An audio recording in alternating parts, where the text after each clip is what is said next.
شیطان الرجیم بسم اللہ الرحمن الرحیم۔ السلام علیکم۔ یہ جو حمد ہے اس کی تشریح جو آپ نے کہا تھا تو میں اب یہ کر کے دیتی ہوں تاکہ آپ جو ہے وہ آپ کی سمجھ میں آ جائے نا۔ پہلے میں اس کے مطلب بتاتی ہوں۔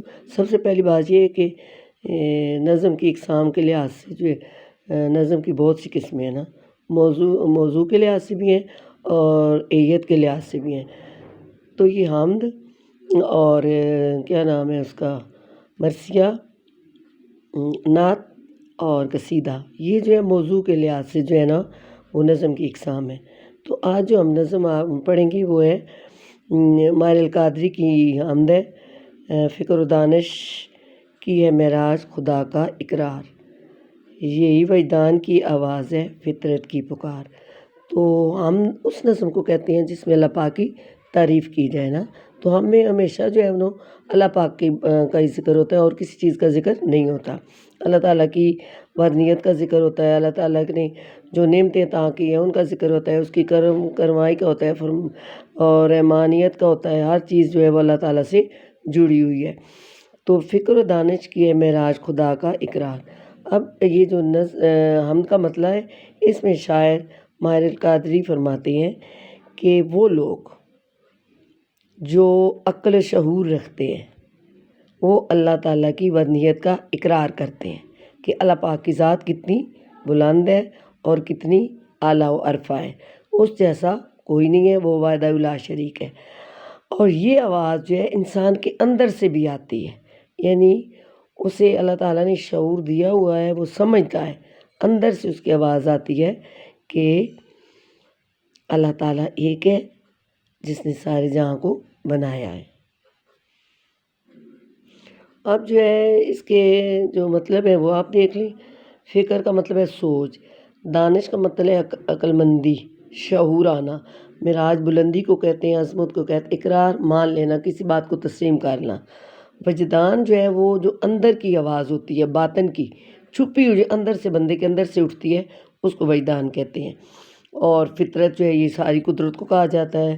اور پکار کا مطلب ہے پکارنا، یعنی پوری کائنات جو ہے وہ اللہ تعالیٰ کو پکارتی ہے نا، اللہ تعالیٰ کی بڑائی جو ہے وہ عظمت بیان کرتی ہے۔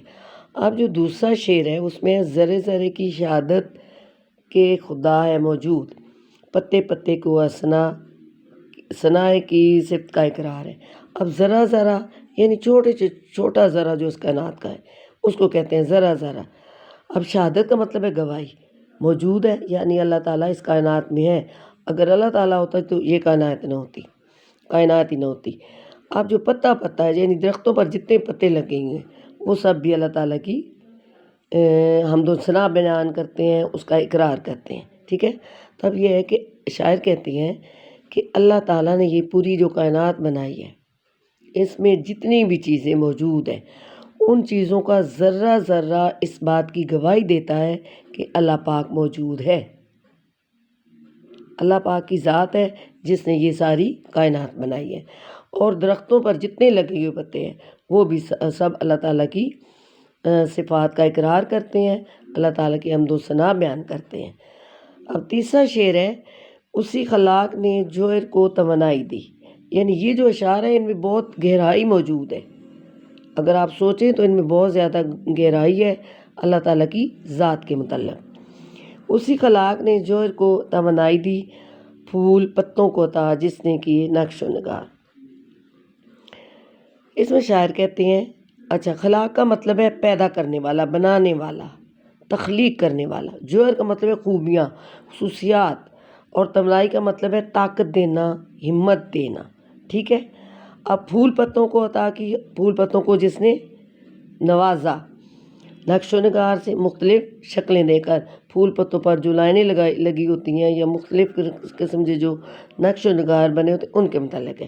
تو کہتے ہیں کہ بنانے والے نے یعنی اللہ پاک نے پوری کائنات کو بنایا، ہر چیز اس کو خوبیوں سے نوازا اور ان کو طاقت اور ہمت دی، یعنی پھول پتے جو ہیں ان پر جو آپ کو نقش نگار چھوٹے چھوٹے بنے ہوئے نظر آتے ہیں، جو مختلف قسم کی لائنیں لگی ہوئی آتی ہیں، وہ سب اللہ تعالیٰ کی کرم فرمائی سے ہے، یعنی اللہ تعالیٰ نے اپنے جوہر دکھائے ہیں، اپنی کاریگری دکھائی ہے، یعنی ہر چیز جو اللہ تعالیٰ کی پیدا کی ہوئی ہے اس میں آپ کو کوئی نقص نظر نہیں آئے گا، کوئی غلطی نظر نہیں آئے گی، ہر چیز جو ہے کائنات کی مکمل نظر آئے گی۔